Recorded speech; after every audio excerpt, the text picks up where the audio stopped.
सबसे पहले माँ शारदा को नमन करता हूँ, प्रणाम करता हूँ और स्वर्ण संवाद कार्यक्रम के तमाम आयोजकों को नमन करता हूँ। यहाँ पर विराजमान जितने शिक्षक यहाँ पर उपस्थित है, मेरा एक इतना सा निवेदन है कि जितने भी मेरे बड़े छोटे भाई बहन यहाँ पर विराजमान हैं, पीछे खड़े हैं, अपना एक अच्छा सा स्थान सुनिश्चित कर लें।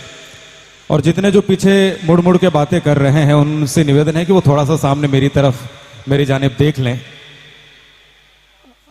हमने अभी गुरुजनों का सम्मान किया, आप लोग सुन पा रहे हैं मुझे? लास्ट तक आवाज आ रही है बराबर? आवाज ज्यादा गूंज तो नहीं रही है? अगर गूंज रही हो तो थोड़ा सा आप उसको सही कर लें। जितने भी युवा यहां पर विराजमान हैं, एक बार जोरदार तालियां बजाकर मुझे बताओ कि मैं आपके शहर में हूं। ये तालियां बहुत ज्यादा थी। मैं चाहता हूं कि जितनी अर्थव्यवस्था बाकी सारे समाज संचालित करते हैं, उसके बराबर स्वर्ण समाज भी संचालित करता है, तो तालियों में कमी नहीं होनी चाहिए, जोरदार तालियां बजनी चाहिए आप लोगों के लिए। आदरणीय गुरुवर यहां पर विराजमान है। मैं बधाई इस बात की भी देना चाहता हूं कि आप लोगों ने, जो व्यक्ति, जो समाज अपने गुरुजनों का सम्मान करता है, उसकी आने वाली पीढ़ियां इतिहास में नाम दर्ज करती है, इसलिए आप बधाई के पात्र है। तमाम गुरुजनों को मैं वंदन करता हूं, नमन करता हूं, प्रणाम करता हूं। और गुरुजी की बात हुई है, दो पंक्तियों से मैं अपनी बात शुरू करना चाहता हूं। आप लोग तैयार है सब? यस और नो में आवाज आनी चाहिए। आप लोग तैयार है सब? क्योंकि ये जो आगे के 30-40 मिनट है, 50 मिनट है, ये घंटा है, क्योंकि मोटिवेशन का मुझे जिम्मा दिया है, कवि सम्मेलन का भी मैं निभा सकता हूं, लेकिन दोनों साथ साथ चलेंगे। कुछ युवा दंपति भी है, नई नई शादी हुई है, कुछ लोग शादी करने की उम्र के आसपास हैं। हमारे तो एक गुरुजी थे जिनकी शादी होनी है, मैंने उनको बधाई दी। मैंने कहा आपका रिश्ता आज ही कहीं से आ सकता है, क्योंकि सार्वजनिक रूप से आपके लिए परिचय दे दिया गया है। आप जिस बात को समझ जाएं, उस बात पर आपकी प्रतिक्रिया मुझे मिलनी चाहिए। मैं युवाओं को हमेशा कहता हूं कि आप कुछ भी करें न करें, जिंदगी में शादी जरूर करें, क्योंकि खुशियां ही सब कुछ नहीं होती। हो सकता है कुछ बातें थोड़ी देर बाद में समझ में आ जाए। आदरणीय गुरुजी यहां पर विराजमान है। मैं दो पंक्तियां सर आपके चरणों में रखना चाहता हूं कि जो औरों का निर्माण करे, जो औरों का निर्माण करे, वो कमजोर नहीं हो सकता है। अगली पंक्ति पर अपने हाथ खोलकर बैठिएगा, बात समझ में आ जाए और कलेजे पर ठक से लगे तो गुरुजनों के सम्मान में आपकी तालियां उठे कि जो औरों का निर्माण करे वो कमजोर नहीं हो सकता है। जो औरों का निर्माण करे वो कमजोर नहीं हो सकता है। और इस दुनिया में गुरु से बढ़कर कोई और नहीं हो सकता है। इस दुनिया में गुरु से बढ़कर कोई और नहीं हो सकता है। और जो हमारे एंकर यहां पर संचालन कर रहे थे, इनको भी बधाई दे दूं, क्योंकि कार्यक्रमों का संचालन अक्सर उन्हें दिया जाता है जो घर का संचालन ढंग से नहीं करते। लेकिन ये एंकर महोदय ने बहुत अच्छी संचालन की अपनी प्रतिभा दिखाई आप लोगों को। मैं बधाई इस बात की देना चाहता हूं कि आपके समाज में से एक बिटिया को आपने मंच पर खड़ा किया। और जो समाज अपनी बेटियों, अपनी बहुओं और अपने घर की महिलाओं को सम्मान देना और उसकी प्रतिभा को निखारने में लग जाए, वो समाज कभी किसी से पीछे नहीं रह सकता। मैं उस बिटिया के सम्मान में, उसका नाम तो मुझे पता नहीं है, लेकिन बहुत अच्छा संचालन कर रही थी। मैं उसके सम्मान में 4 पंक्तियां पढ़ना चाहता हूं और आपसे निवेदन करना चाहता हूं कि हम, हमारे घर की महिलाओं में अगर कोई प्रतिभा है तो उसको सुअवसर देने का पूरा जिम्मा हमें उठाना बेहद जरूरी है, ताकि आने वाले समय में हमारा समाज और तरक्की कर ले। और ये बात आपने सुनी होगी कि अगर पुरुष प्रगति करता है, शिक्षित होता है, आगे बढ़ता है, तो एक परिवार का विकास होता है। वहीं अगर एक महिला शिक्षित होती है, पढ़ती है, आगे बढ़ती है, तो वो 2 परिवारों का जिम्मा उठाती है और घर को आगे बढ़ाती है और समाज में एक नाम करती है, योग्य नागरिकों का निर्माण करती है। इसलिए जितने भी माताएं बहनें बैठी हैं, मैं आपकी तारीफ इसलिए कर रहा हूं क्योंकि आप अगर तालियां बजाएंगे तो आपके साथ जो आपके पतिदेव आए वो भी ताली बजा सकते हैं। कई बार ऐसा होता है ना कि पास में बैठे पतिदेव ताली इसलिए नहीं बजाते कि उनको डर रहता है कि अभी इतना खुश हो गया तो घर जाते ही मेरा नंबर न लग जाए। अलग अलग स्थितियां होती। इस बिटिया के लिए मैं 4 पंक्तियां पढ़ना चाहता हूं और चौथी पंक्ति पर आपकी भरपूर तालियां चाहता हूं कि नारी को कमजोर न समझें, ये कुछ भी कर सकती है। नारी को कमजोर न समझो, ये कुछ भी कर सकती है, बन फौजी सीमा पर जाकर देश के हित लड़ सकती है, ये चाहे दुनिया को बदल इतिहास नया गढ़ सकती है, और मां का फर्ज निभाने वाली चांद पर भी चढ़ सकती है। मां का फर्ज निभाने वाली चांद पर भी चढ़ सकती है। मां का फर्ज निभाने वाली चांद पर भी चढ़ सकती है। मित्रों, एक बात और आपसे साझा करना चाहता हूं। अपने राजस्थानी भाषा, मारवाड़ी भाषा हम लोग सब जानते हैं। हम जब भी कोई बात किसी को कहने की कोशिश करते हैं तो आपने देखा होगा, हम इस तरह से बात जब करते हैं तो इंगित किया जाने वाला इशारा एक उंगली से जब हम करते हैं तो आप देखते हैं कि वो बात जिस व्यक्ति को कहने की कोशिश करते हैं तो 3 उंगलियां अपनी तरफ होती है। देखा आपने, जब भी हम बात करते हैं या कहने की कोशिश करते हैं, यानी अगर कोई भी बात आप किसी को समझाना चाहते हैं तो उससे पहले कोशिश करें कि 1 गुना अगर उसको समझाना चाहते हैं तो उस बात को पहले 3 गुना अपने ऊपर लागू करने की कोशिश करनी चाहिए। यस और नो? हम अपने बच्चों को शिक्षित करना चाहते हैं, आगे बढ़ाना चाहते हैं, हम प्रयास करें कि पूरी मेहनत करें, बच्चों के ऊपर केवल ये बात न रखें कि तुम्हें ऐसा करना ही है, आप उसके लिए उदाहरण बन के दिखाएं। सचिन ने कभी अपनी तारीफ नहीं की, उसने दुनिया के सामने उदाहरण प्रस्तुत किया कि इस तरह से क्रिकेट खेला जा सकता है। और क्रिकेट की दुनिया में, वर्ल्ड में, पूरी दुनिया में अगर क्रिकेट का भगवान किसे कहा जाता है, वो आपको पता है, सचिन तेंदुलकर को कहा जाता है। वो व्यक्ति शांत रहते हुए भी पूरी दुनिया में अपना नाम करता है। तो हमें अपने बच्चों को उस उदाहरण के तौर पर अपने आप को प्रस्तुत करें कि आने वाली पीढ़ी में वो बच्चे कुछ ऐसा नाम कर ले कि आपका मान पूरे समाज और पूरे देश में बढ़े। अब मैं अपनी बात शुरू करना चाहता हूं। आप जो लोग यहां पर विराजमान हैं, बैठे हैं, आदरणीय गुरुजी ने जिंदगी भर पढ़ाया होगा। हम लोग शुरू से ही हमें यह समझाया जाता है कि बोलना कैसे है। शुरू से ही हमें गुरुजन सिखाते हैं, मां बाप सिखाते हैं। लेकिन एक बात मैं बिल्कुल अलग से आपको कहना चाहता हूं कि हमें बोलना तो सीखना है, लेकिन साथ में हमें यह भी सीखना है कि कहां नहीं बोलना है और क्या नहीं बोलना है। बात पहुंची आप तक? यस और नो? हमें इस बात पर फोकस करना है कि हमें किस बात को बोलना है और क्या नहीं बोलना है। अगर यह बात समझ में आ गई तो आपके शब्दों की वैल्यू आपके समाज में, आपके सामने सुनने वाले व्यक्ति और तमाम श्रोताओं के सामने बढ़ जाएगी। तो मैं इस पर एक छोटी सी कहानी से बात की शुरुआत करता हूं। एक शिल्पकार था, शिल्पकार, मूर्तिकार, मूर्ति बनाने वाला व्यक्ति, बहुत उम्दा कलाकार। उस व्यक्ति ने 3 मूर्तियां बनाई। कितनी मूर्तियां बनाई? आप लोगों की आवाज वापस आनी चाहिए। हम इस तरह से नहीं बैठेंगे जैसे एक तरफा संवाद हो। यह स्वर्ण संवाद है। जब कोई सोना आग में तपता है तब स्वर्ण निकल कर आता है, और स्वर्ण समाज अगर इस तरह से शांत रहेगा तो मजा नहीं आएगा। आपकी बात मुझ तक और मेरी बात आप तक पहुंचनी चाहिए। तो एक मूर्तिकार जिसने 3 मूर्तियां बनाई, तीनों मूर्तियां दिखने में एक जैसी, उसने बेचने के लिए सड़क के किनारे पर अपना स्टॉल लगाया। उसने तीनों मूर्तियां वहां पर रखी। कस्टमर आया, एक व्यक्ति आया उसे खरीदने के लिए। तो उसने पूछा, भैया मूर्तियों की कीमत क्या है? तो उस कलाकार ने उन मूर्तियों के बारे में बताना शुरू किया। जिस तरह से एक दुकानदार या कोई शोरूम का मालिक अपने कस्टमर्स को सेटिस्फाई करने के लिए सारी जानकारी देता है।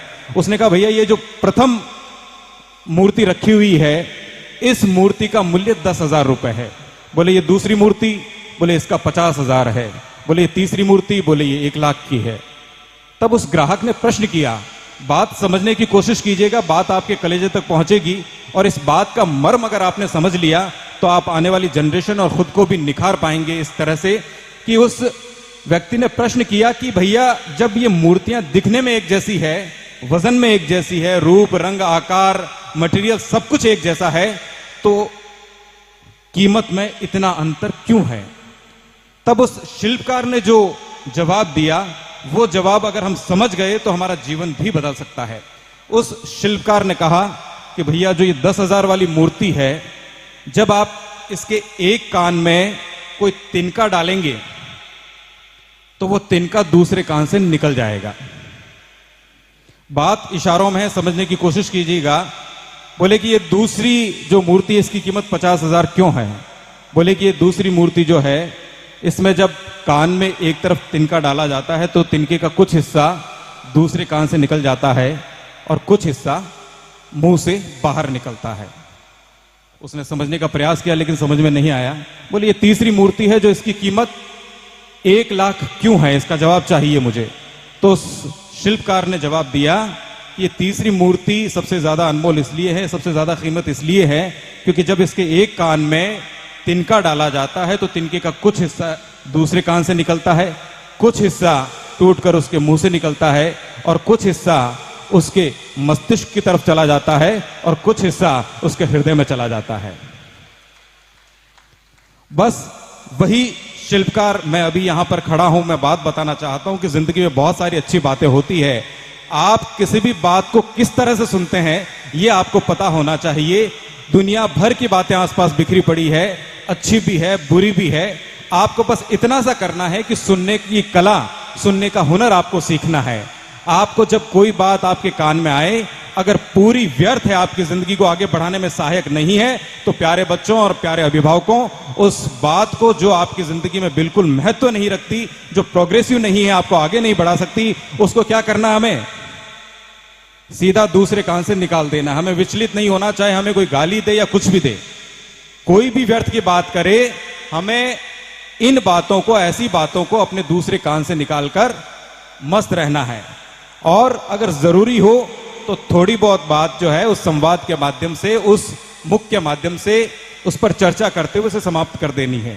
लेकिन अगर आपको आगे बढ़ना है, विद्वान बनना है, अपने समाज, पद और प्रतिष्ठा को आगे बढ़ाना है, आगे ले जाना है, तो आपको प्रत्येक बात का मूल्यांकन करना होगा कि इस बात में से व्यर्थ की बात कौन सी है, उसे मुझे इस कान से निकाल देना है। कोई जरूरी है, उस पर संवाद करने की कोशिश करनी है। और जिंदगी पर उतारने वाली कोई बात है, जिंदगी को बेहतर बनाने वाली अगर कोई बात है, उसे मुझे इस कलेजे में बसा लेना है। और उस कलेजे में बसाने के बाद मेरी जिंदगी को बेहतर बनाने वाली बात को मैं अपने मस्तिष्क में ले जाकर अपने जीवन को क्रियान्वयन करूं और उस बात को बेहतर बनाकर अपनी जिंदगी को और बेहतर बना सकूं।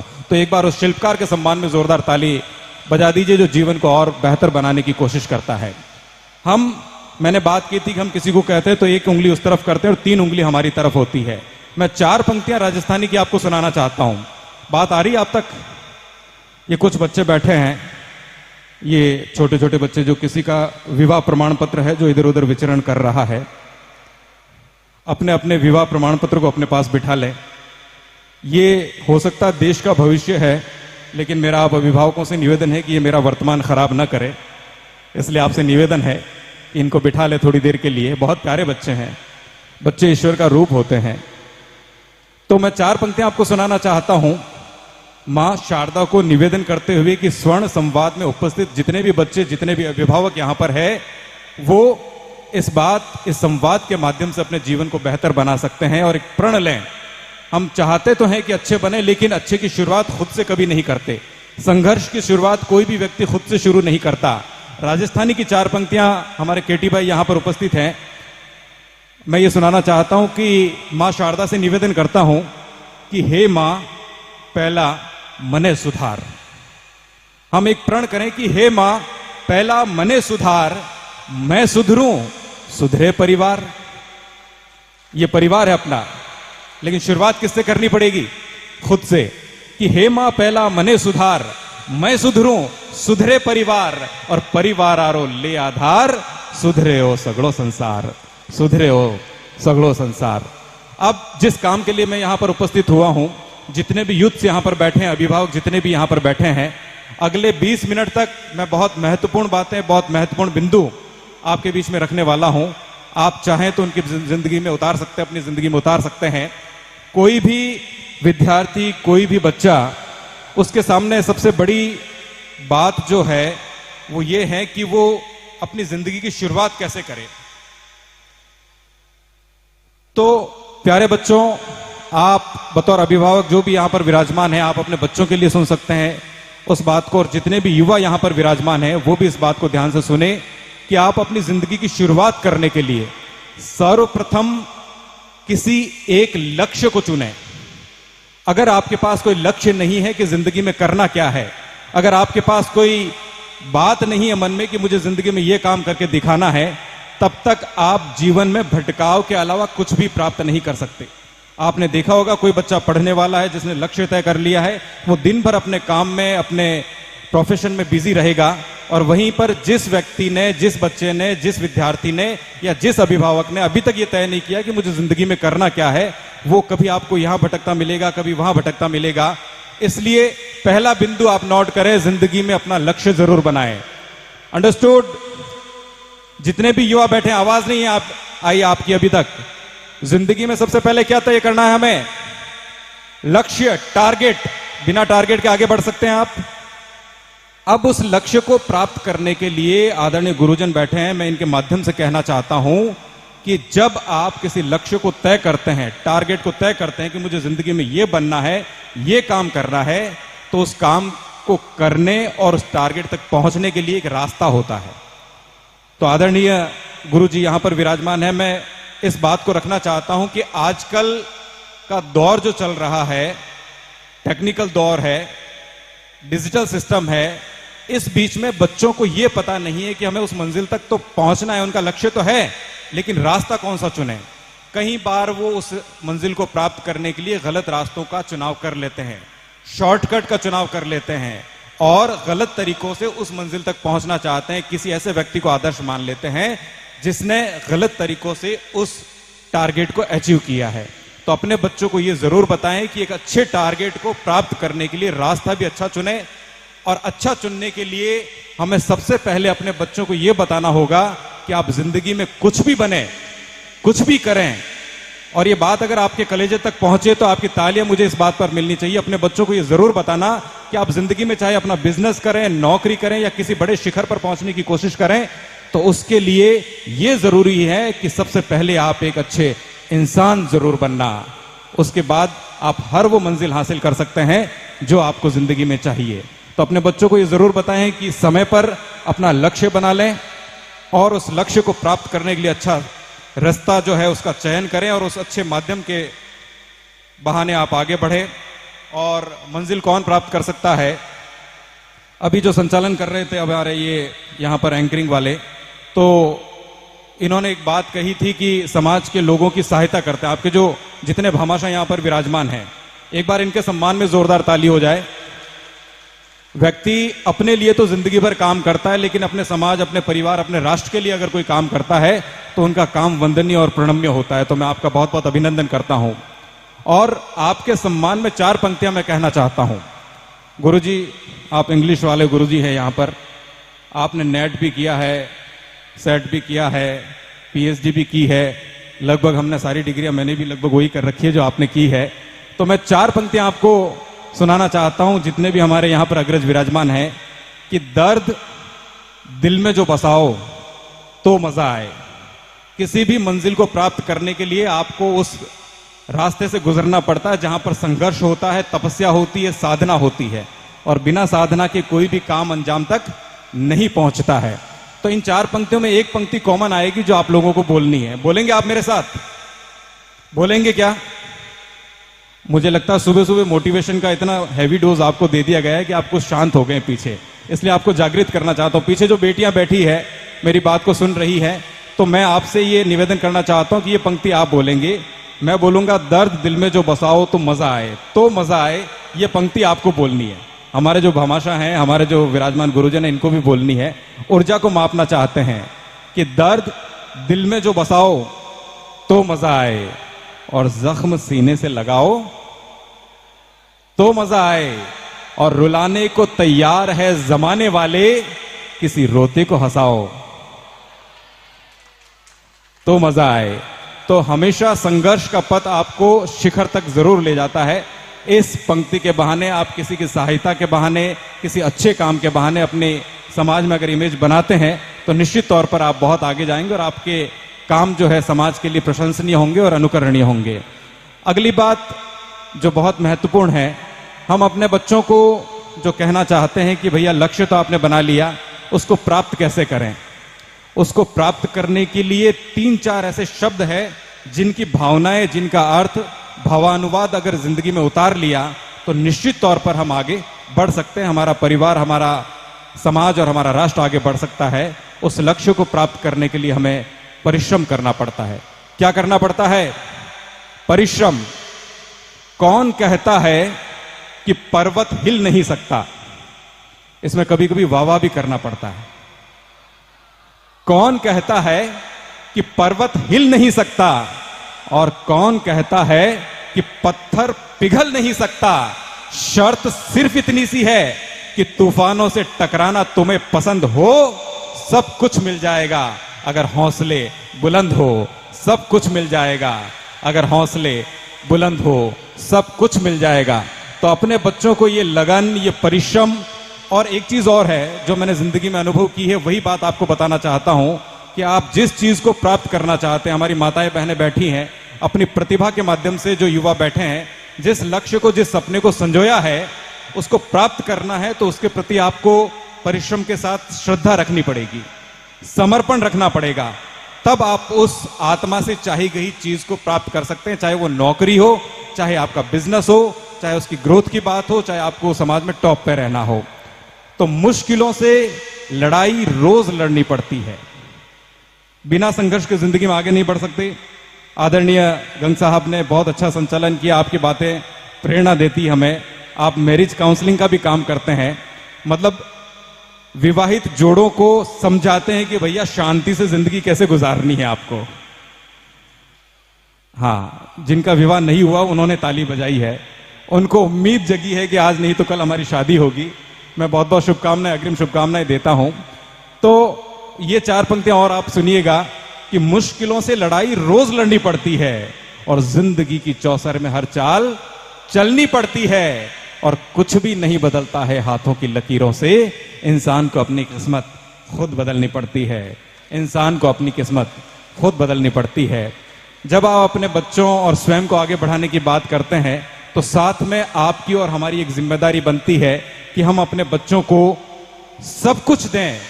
बहुत बड़ी इमारत दे दें, बंगला दे दें, कार दें, लेकिन इनसे सबसे ज्यादा जरूरी है हम अपने बच्चों को संस्कार दें। अगर आपके पास सब कुछ है, धन है, दौलत है, लेकिन बच्चों में संस्कार नहीं है, तो ये हमारी जिंदगी की सबसे बड़ी कमी रह जाएगी।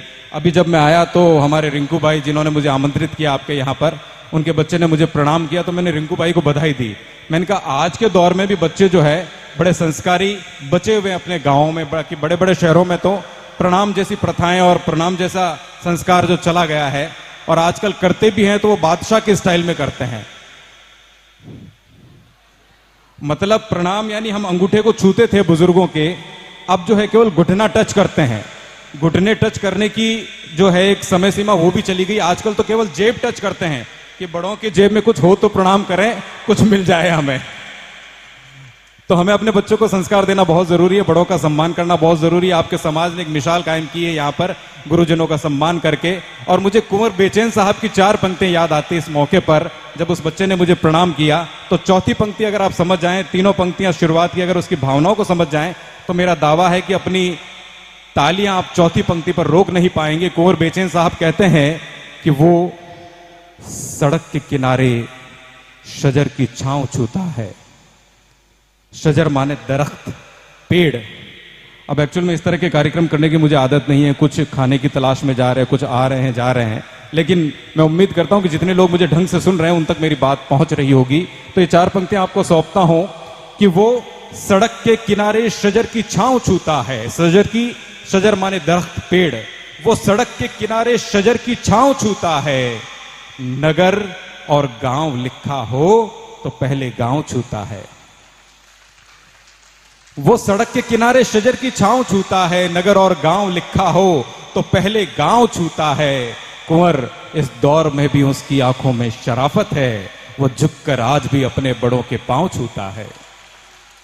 कुंवर इस दौर में भी उसकी आंखों में शराफत है, वो झुककर आज भी अपने बड़ों के पांव छूता है। और जो व्यक्ति घर से अपनी मां के पांव छूकर निकलता है, वो इतिहास रचने के लिए तैयार रहता है। मैं जितनी भी माताएं बहनें यहां पर विराजमान है, युवाओं की तरफ से, पुरुषों की तरफ से और कुछ महापुरुषों की तरफ से 2 पंक्तियां अपनी मां को समर्पित करना चाहता हूं कि मैं तो कुछ भी न था, मैं तो कुछ भी न था, पर अब कहानी हो गया। मैं तो कुछ भी न था, पर अब कहानी हो गया। छू लिए मां के चरण, कद आसमानी हो गया। छू लिए मां के चरण, कद आसमानी हो गया। मुनव्वर राणा साहब की भी दो पंक्तियां मुझे याद आती है कि किसी के हिस्से में मका आया, किसी के हिस्से में दुका आई। जब घर का बंटवारा होता है, भाई भाई अलग होते हैं, तब अलग स्थितियां बनती है। लेकिन जो खुशनसीब होते हैं वो माँ के साथ रहने का उनको सौभाग्य मिलता है कि किसी के हिस्से में मका आया, किसी के हिस्से में दुका आई। मैं घर में सबसे छोटा था, मेरे हिस्से में माँ आई। तो अपने घर में, परिवार में बड़े बुजुर्गों की सेवा, ये पाठ हम संतान को पढ़ाते रहें। और बच्चों को जब बहुत अच्छी और बड़ी डिग्रियां दिलाने की हम कोशिश करते हैं तो साथ में ये भी ख्याल रखें कि आप उन पर, उनकी पढ़ाई पर जो खर्च कर रहे हैं, उस खर्च के साथ उस बड़े सपने को प्राप्त करने के लिए जो उद्देश्य आपका है, उसके साथ अगर आपने संस्कार देने में ढिलाई रख ली तो आपको वृद्धा आश्रम की तरफ बुढ़ापे में देखना पड़ सकता है। इसलिए सबसे जरूरी चीज है कि हम अपने बच्चों को पढ़ाई और अच्छे बिजनेस की नॉलेज के साथ, स्किल डेवलपमेंट के साथ उनको संस्कार जरूर दें। इस बात का आपको, हमें सबको ध्यान रखने की बहुत जरूरी है इस वर्तमान समय में। दूसरी चीज, मुझे जो समय दिया गया है, 10 मिनट और आपके बीच में हूं, महत्वपूर्ण बात और करना चाहता हूं कि हम बच्चों के साथ जब संवाद करते हैं, जो नए युगल यहां पर बैठे, नई नई शादी हुई है या होने वाली है, जिनके 8-10 साल के बच्चे वो भी यहां पर बैठे हैं, तो पेरेंटिंग को लेकर कुछ बात करना चाहता हूं। अगर आपकी अनुमति हो तो आप इसमें बहुत अच्छे काउंसलर हैं, बहुत बड़े लेवल पे आप काम करते हैं। आदरणीय गंग साहब यहां पर विराजमान है। जब पेरेंट्स आप बनते हैं तो आप कभी भी अपने मुंह से जब ये कहते हैं कि मेरा बच्चा सही नहीं है, या इसकी आदत, इसके जो व्यवहार है या इसका बर्ताव जो है उसमें कुछ दोष है, त्रुटि है, वो इस तरह का बच्चा है जिसका व्यवहार प्रशंसनीय नहीं कहा जा सकता, संस्कार या मर्यादित तरीके से उसे स्वीकार नहीं किया जा सकता, तो उससे पहले एक बात ध्यान रखें। जितने भी पेरेंट्स यहां पर बैठे हैं उनसे मैं निवेदन करना चाहता हूं, बच्चे का कभी भी कोई दोष नहीं होता। बच्चा बिगड़ा है या बच्चा अच्छा बना है, उसमें बच्ची का कोई दोष नहीं है। उसमें सबसे ज्यादा दोष होता है माता और पिता का। अब आप सोचेंगे कि ये बात किस तरह से जस्टिफाई करेंगे। मैं इस तरह से जस्टिफाई करना चाहता हूं, इसको समझाना चाहता हूं कि जब कोई व्यक्ति सफल होता है तब घर, परिवार, समाज में कहा जाता है कि उस व्यक्ति का ये बच्चा है और पूरे विश्व में इसने नाम किया, या पूरे परिवार, घर परिवार, समाज में उसने नाम किया है। क्योंकि जब बच्चे का निर्माण होता है, उस कच्चे घड़े की तरह वो बच्चा होता है, जब जन्म लेता है और बड़ा होता है, तो सबसे ज्यादा जिम्मेदारी घर में अगर किसी की बनती है तो पिता कम समय दे पाता है, उसको अपने बिजनेस का, अपनी नौकरी का ध्यान देना होता है घर चलाने के लिए। और माता, जिसकी सर्वाधिक जिम्मेदारी बन सकती है, वो अगर सजग रहे, अपने बच्चे की पढ़ाई, उसके व्यवहार, उसके मैनर्स पर ध्यान दे, तो उसका बुढ़ापा उस माँ का और उस पिता का शानदार गुजरेगा। क्योंकि उसके लिए जिम्मेदार व्यक्तिगत तौर पर कौन होता है? माँ और पिता होते हैं। तो सबसे ज्यादा आप लोगों की जिम्मेदारी है, और मुझे विश्वास है कि आप इस जिम्मेदारी को बखूबी निभाएंगे। और आप जितने भी लोग यहां पर विराजमान हैं, आज से इस बात का प्रण लेंगे कि हमारे बच्चों की शिक्षा को लेकर, हमारे बच्चों के संस्कार को लेकर, बच्चों के व्यवहार को लेकर हम पूरी सजगता रखें और उनको मोटिवेट करके आगे बढ़ाएं। अब ये बात सुनने के बाद, वो ताली 2-4 लोग बजा रहे हैं, आप भी रहने दो, लोड सारा आप पर आ गया है। अगर बजानी है तो सब खुलकर बजा दें, क्योंकि बहुत महत्वपूर्ण बातें हैं ये। मैं चाहता तो 3 घंटे आपको कविताएं भी सुना सकता था, लेकिन मेरा मुख्य उद्देश्य और मेरा जो यहां पर जो विषय है वो इसी पर आधारित है। एक चीज ध्यान रखना, जितने भी माताएं बहनें यहां पर विराजमान है, जितने भी यहां पर हमारे अभिभावक उपस्थित है, बच्चों को हद से ज्यादा रोकना, टोकना, वो आपके विरुद्ध कर सकता है उन बच्चों को। बहुत ज्यादा बच्चों को रोकना और टोकना, लेकिन आप इस फॉर्मूले को इस तरह से अपनाएं कि बच्चों को किसी गलत काम के लिए रोकने से पहले उसे समझाएं कि बेटा या बिटिया, ये जो काम आपने किया है या करने वाले हो या आपकी इच्छा है, इसके मेरिट्स क्या है, इसके डीमेरिट्स क्या है, इसके लाभ क्या है, इसकी हानि क्या है, इसके नुकसान क्या है, इसके फायदे क्या है। अगर ये आप समझाने की क्षमता अपने अंदर विकसित कर पाए तो मेरा दावा है कि उस बच्चे में एक प्रेरणा, अपनी आत्मा से एक प्रेरित वो बच्चा होगा और वो उस तरफ डायरेक्शन मोड़ लेगा, उसको पता चल जाएगा कि ये काम गलत है और ये काम सही है। तो हमारा ये नैतिक दायित्व तो बनता है कि बच्चे को ये समझा पाए कि सही क्या है और गलत क्या है। अगर इतना समझा पाए तो आने वाले दिनों में वो किसी भी गलत काम की तरफ नहीं बढ़ेगा। दूसरी बात, अपने बच्चों से संवाद जरूर करें। आपने इस कार्यक्रम का नाम भी रखा संवाद। हम अक्सर जो व्यस्त रहते हैं, घर में भी रहते हैं, तो हाथ में मोबाइल है, बाप के हाथ में मोबाइल है, माँ के हाथ में मोबाइल है, और बच्चा तो फिर अपना भी बाप है, वो दो मोबाइल और टीवी और वो टैब और लैपटॉप सब लेकर बैठा है, हेडफोन लगाकर बैठा है। हमारे बीच में संवाद के तमाम माध्यम खत्म होते जा रहे हैं। इस वजह से आने वाली पीढ़ी के ऊपर खतरा मंडरा रहा है कि हम यूनिटी, एक रूपता, एक साथ कैसे रहें। तो मेरा ये निवेदन आपसे रहेगा कि जब भी दिन में समय मिले, दिन में शाम को, हमें अपने बच्चों को समय देना बहुत जरूरी है। हमें अपने बच्चों को समय देना जरूरी है, चाहे आप 10 मिनट दें, 20 मिनट दें, उनकी मन की बात सुने। आप रेडियो पर मन की बात सुने न सुने, अपने बच्चों के मन की बात बहुत ज्यादा जरूरी है सुनना। और मेरा दावा है कि अगर आपने नहीं सुनी, आपने उनके दिल की बात को नहीं सुना, नहीं समझा, तो बच्चे ऐसे लोगों के संपर्क में चले जाएंगे जिनकी बातें उनको मोहित करती है, और हो सकता है किसी गलत रास्ते को पकड़ ले, क्योंकि उनके दिल की बात घर परिवार में ना तो माँ ने सुनी है, ना पिता ने सुनी है, ना दादा ने सुनी है, ना भाई ने सुनी, ना बहन ने सुनी।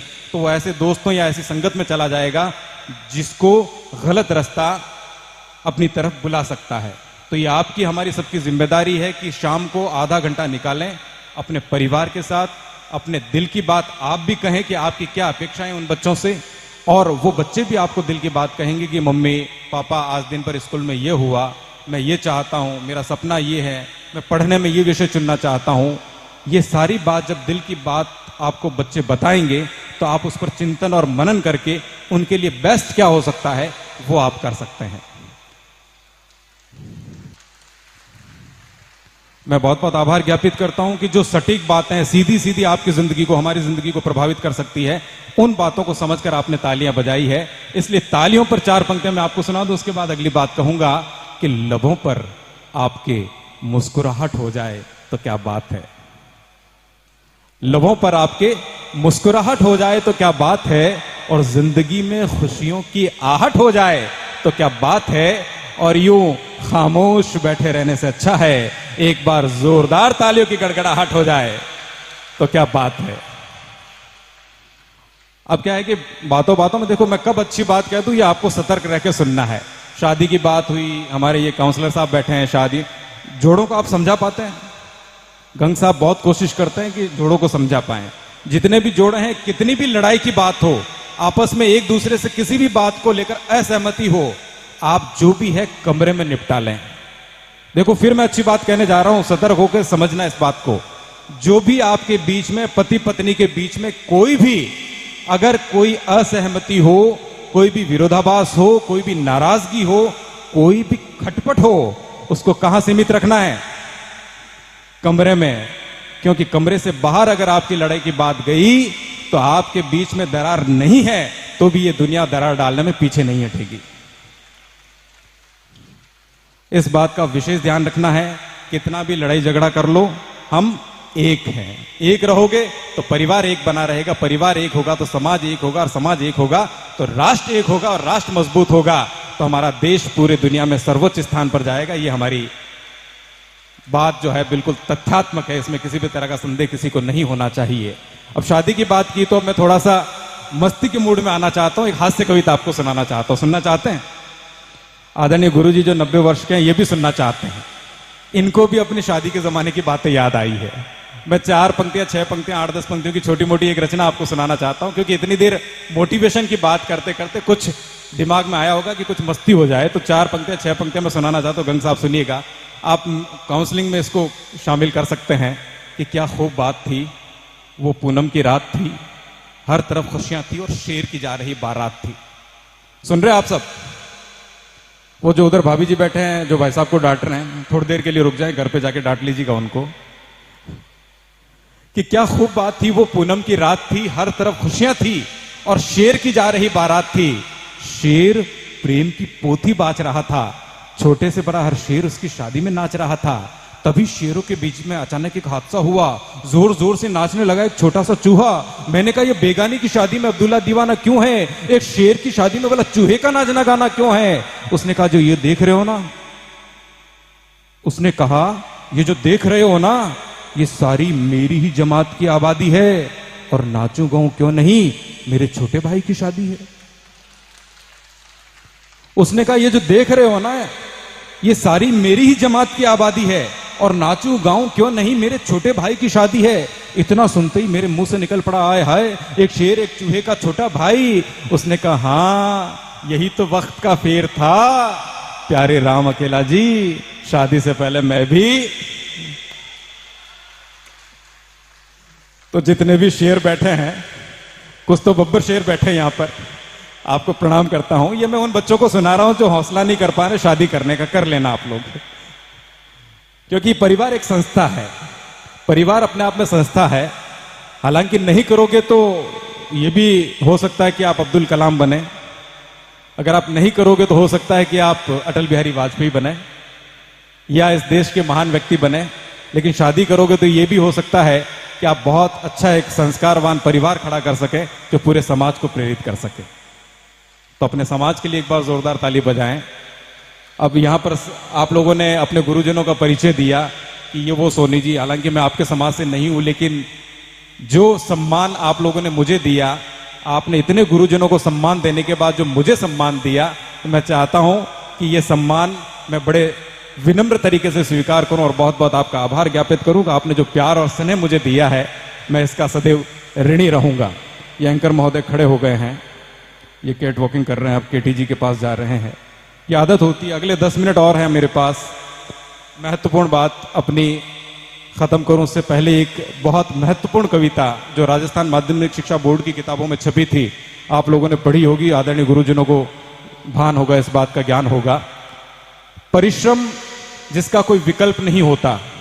प्यारे बच्चों, माताएं, बहनों, भाइयों, जिंदगी में चाहे आप बिजनेस करें चाहे पढ़ाई करें, परिश्रम का गुरुजनों ने बताया कि कोई विकल्प न कल था, न आज है, न भविष्य में होगा। आप अपने बच्चों को कंफर्ट जोन से बाहर रखने की कोशिश करें। अपन मारवाड़ी में कहें नहीं, मारो बीरो नहीं, इन्हें कोई काम नहीं बढ़ाना सा, इसको कोई काम नहीं बताना है। कई बार माताएं या दादी जी या दादाजी कहते हैं, लेकिन मैं एक बात कहना चाहता हूं, घर परिवार का कोई बिजनेस हो या घर का कोई काम हो, उसमें थोड़ा समय बच्चों का इन्वॉल्वमेंट रखें, बच्चों को भागीदारी निभाएं, परिश्रम का काम करना उनको सिखाएं। क्योंकि जो व्यक्ति परिश्रम से दूर भागता है, उससे उसका भाग्य दूर भागने की कोशिश करता है, और जो परिश्रम की पूजा करता है वो व्यक्ति सामान्य एक व्यक्ति से इस देश का राष्ट्रपति अब्दुल कलाम तक बन सकता है। आप शिद्दत से जिस चीज को चाहते हो, शिद्दत से जिसको मोहब्बत करते हो, तो प्रकृति और ईश्वर भी आपको वो चीज देने के लिए बाध्य हो जाता है।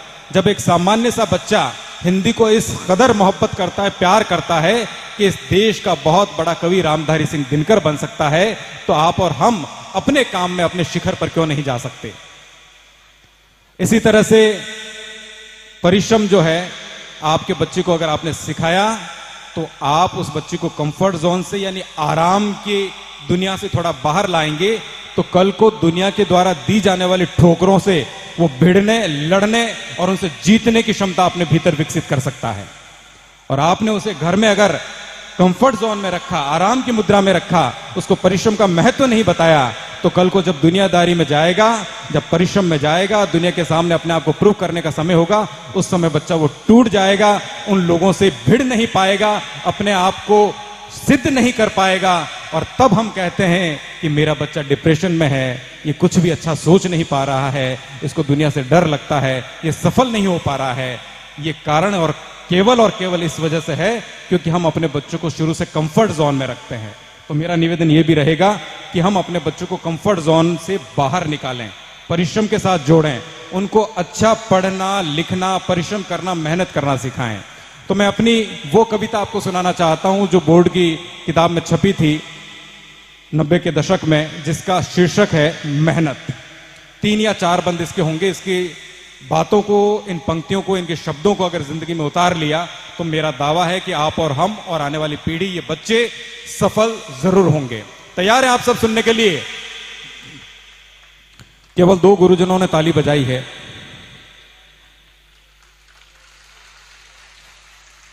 बहुत बहुत आभार। हमारे केटी भाई सूरत से आए हैं, और जो सूरत से आते हैं उनकी सूरत कितनी प्यारी होती है। इनसे, केटी भाई से मुझे बहुत प्यार है। एक्चुअली मिला पहली बार हूं, लेकिन प्यार हमारा बहुत पुराना है। एक बार खड़े हो जाना केटी भाई, थोड़ा दिखाओ दुनिया को आप सूरत से आए, कितने प्यारे हैं। इधर इधर इधर आ जाओ थोड़ा सा। केटी भाई ने शुरू में मेरा परिचय दिया, कितने प्यारे, पहली बार मिल रहे। एक बार जोरदार तालियां हमारे केटी भाई के लिए, कि ना दवा से मिलती है ना दुआ से मिलती है, मोहब्बत ऐसी चीज है जो उसकी रहमत से मिलती है। और केटी भाई से प्यार मुझे इसलिए है क्योंकि इनकी सूरत मेरी घरवाली से मिलती है। बहुत बहुत आभार आपका। चलिए, ये मस्ती की बातें हैं। मेरा काम यही है कि मस्ती की बातें, एंटरटेनिंग मोड, लेकिन साथ में काम की बातें, क्योंकि काम है तो सब कुछ है, काम है तो जिंदगी में आगे बढ़ने के सारे रास्ते खुले हैं। ये कविता शुरू करना चाहता हूं। मेहनत YouTube पर आप सर्च कर सकते हैं, अपने बच्चों को सुना सकते हैं, लिखवा सकते हैं, याद करवा सकते हैं। वो अपने स्कूल्स में इसको पढ़ सकते हैं, और हजारों बच्चे पढ़ रहे हैं इसको आज की तारीख में। इसमें एक पंक्ति आएगी कि बिन मेहनत के जीवन का सपना साकार नहीं होता, और केवल बातें करने से ही बेड़ा पार। तो ये बेड़ा पार नहीं होता, ये पंक्ति आपको बोलनी है। इधर से आवाज आई थी, एक बार इधर से ये बोल के दिखाएंगे, फिर मैं मानूंगा कि संतुलन बराबर है। बिन मेहनत के जीवन का सपना साकार नहीं होता, और केवल बातें करने से ही बेड़ा पार। वेरी गुड, अब बराबर है संतुलन। जितनी महिला शक्ति इधर विराजमान है, उतने ही हमारे पुरुष भाई यहां पर बैठे हैं। ये संतुलन बराबर चलता रहे, तब मजा आएगा जिंदगी में। सुनिएगा, अपने बच्चों को सिखाइएगा और आगे बढ़िएगा कि बिन मेहनत के जीवन का सपना साकार नहीं होता, और केवल बातें करने से ही बेड़ा पार नहीं होता। लक्ष्य अगर हासिल करना है तो तुमको तपना होगा। तपना शब्द स्वर्ण समाज से ज्यादा और कोई समझ नहीं सकता। सामान्य से धातु जिसको पिघालकर, जिसको तपाकर स्वर्ण नाम दिया जाता है, उस भावनाओं को, उस परिश्रम को एक सुनार ही समझ सकता है, एक समाज ही समझ सकता है। इसलिए अपने सम्मान में एक बार ताली बजाएं, और अपने बच्चों को उसी तरह से परिश्रम की भट्टी में तपाने का काम करें, तो आने वाला समय आपके बच्चों के लिए स्वर्णिम युग की तरह होगा। तब कहना चाहता हूं कि बिन मेहनत के जीवन का सपना साकार नहीं होता, और केवल बातें करने से ही बेड़ा पार नहीं होता। लक्ष्य अगर हासिल करना है तो तुमको तपना होगा, और अलग भीड़ से दिखने की खातिर तुमको खपना होगा। झूठ मूठ के सपनों से सच का श्रृंगार नहीं होता, और केवल बातें करने से ही बेड़ा पार नहीं होता। केवल बातें करने से ही बेड़ा पार नहीं होता। मिली सफलता जिनको भी, भाभी जी आप 2 मिनट बैठ जाओ, मैं 10 मिनट हूं फंसा आपके बीच में, थोड़ा सा मेरा ध्यान भंग होता है, 2 मिनट के लिए आप लोग रुक जाएं। मिली सफलता जिनको भी, वो रातों रात नहीं पनपे। हम अपने बच्चों को ऐसा उदाहरण दें कि जिसने भी, हम अंबानी की बात कर लेंगे, उसकी हंसी उड़ा लेंगे, उसकी तारीफ कर लेंगे कभी कि ये इस मुकाम पर है, लेकिन उसने जो काली रातें बिताई है, जितना परिश्रम किया है, अपनी जिंदगी के न जाने कितने दिन उसने इस मुकाम को हासिल करने के लिए दिए हैं, वो आम आदमी देख नहीं पाता। इसलिए तुलना तो करता है लेकिन परिश्रम नहीं कर पाता। आपके परिवार में, आपके समाज में कोई व्यक्ति सफल हुआ है, तो उसकी जो काली रातें हैं, जो परिश्रम की रातें हैं, जो उसने संघर्ष किया है, जिन संघर्षों में वो तपा है, उस संघर्ष को भी आप देखें, उनको भी मंच पर प्रस्तुत करें। वो आपके समाज के लिए प्रेरणा बनेंगे कि इस व्यक्ति ने इतना तप कर इस समाज में इतना नाम किया है। जो आज काम किया है आपने, वो प्रशंसनीय है। मैं आपको आभार ज्ञापित करता हूं, जितने भी लोग यहां पर विराजमान है। सफल लोगों का हमेशा मंच पर सम्मान होना चाहिए। तब कहता हूं कि मिली सफलता जिनको भी, वो रातों रात नहीं पनपे। कठिन परिश्रम मंत्र था उनका, और नियंत्रण था मन पे। मिली सफलता जिनको भी, वो रातों रात नहीं पनपे। टाटा, बिड़ला और अंबानी रातों रात नहीं पनपे। कठिन परिश्रम मंत्र था उनका, और नियंत्रण था मन पे। और मेहनत की बूंदों से सिंचित फल बेकार नहीं होता, और केवल बातें करने से ही बेड़ा पार नहीं होता। केवल बातें करने से ही बेड़ा पार नहीं होता। मन में एक संकल्प जगाओ, मन में एक संकल्प जगाओ। जितने भी युवा बैठे हैं, अपनी ऊर्जा, इन तालियों को, ऊर्जा को तालियों में कन्वर्ट करना और इन पंक्तियों को सुनना कि मन में एक संकल्प जगाओ, जान फूंक दो लाशों में। मन में आप जब परिश्रम नहीं करते, आप जब काम नहीं करते, आपका लक्ष्य नहीं होता, जीवन जीने का कोई उद्देश्य नहीं होता, तो आपका ये जिस्म, आपका शरीर एक जिंदा लाश की तरह होता है। मन में एक संकल्प होना बेहद जरूरी है। तब कहना चाहता हूं, मन में एक संकल्प जगाओ, जान फूंक दो लाशों में।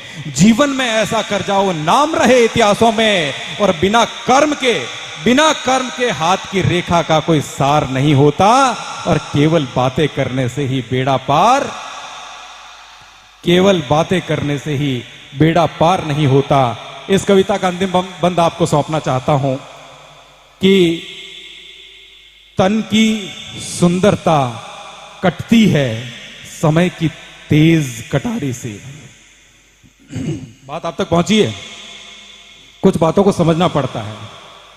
जितने भी युवा होते लोग हैं वो बार बार कांच देखते हैं, मिरर देखते हैं, आईना देखते हैं, अपनी खूबसूरती को निखारते हैं, निहारते हैं। लेकिन हमें इस बात को समझना पड़ेगा कि इस जिस्म में वो संकल्प, वो एक मादा होना चाहिए कि ये खूबसूरती केवल चेहरे की या जिस्म की नहीं बने, हमारे काम की भी खूबसूरती बने। तब आप समाज में कुछ लोगों को प्रेरणा दे पाएंगे। तब कहना चाहता हूं कि तन की सुंदरता कटती है समय की तेज कटारी से, जिनका आधार नहीं होता और केवल बातें करने से ही बेड़ा पार नहीं होता।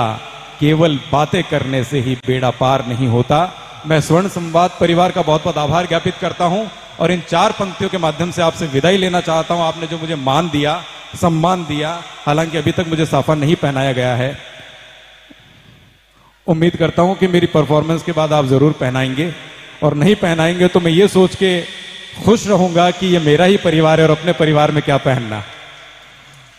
4 पंक्तियां और आपसे विदाई कि सुहाना हर दिन होगा, सुहानी हर रात होगी। बस घर में भी इसी तरह से बीच बीच में आते रहते हैं। ये इधर आओ 1 मिनट, 4 पंक्तियां आपके। 4 पंक्तियां मुझे उससे पहले याद आ गई जो दर्शन को दिखाती है। गुरुजनों को मैं समर्पित करना चाहता हूं कि बरसता ही रहता है बादल है क्या, बरसता ही रहता है बादल है क्या, या इश्क के वार से हुआ घायल है क्या। बरसता ही रहता है बादल है क्या, या इश्क के वार से हुआ घायल है क्या। चौथी पंक्ति पर अपने हाथ खोलना। अगर जीवन का दर्शन, सच्चाई और व्यंग्य तीनों दे दिए हों तो आपकी तालियां उन पंक्तियों को समर्थन देगी कि बरसता ही रहता है बादल है क्या, या इश्क के वार से हुआ घायल है क्या। खुद ही खुद का दुश्मन बना बैठा है, खुद ही खुद का दुश्मन बना बैठा है, सदा सच बोलता है पागल है क्या। सदा सच बोलता है पागल है क्या। सुहाना हर दिन होगा, सुहानी हर रात होगी, वही बात होगी। और बिछड़ रहा हूं दोस्तों, फिर मिलने की आस लेकर जिंदगी रही तो फिर मुलाकात होगी। बहुत बहुत आभार आपका।